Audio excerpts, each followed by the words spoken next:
Hello, children. Today we are going to learn about my pet. A pet is an animal that people keep at home for friendship and care. Some common pets are dogs, cats, rabbits, birds, and fish. Here is a friendly cat, soft, playful, and curious. This cute rabbit hops around, wiggling its tiny nose. Bright little fish swim gently in the water. Dogs are playful and loyal pets. They can help guard the home. Cats are soft and gentle animals. They like to play and rest.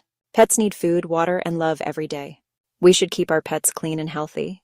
Always be kind and gentle to animals. Pets should visit the vet when they are sick. Pets are loving companions. We should care for them every day.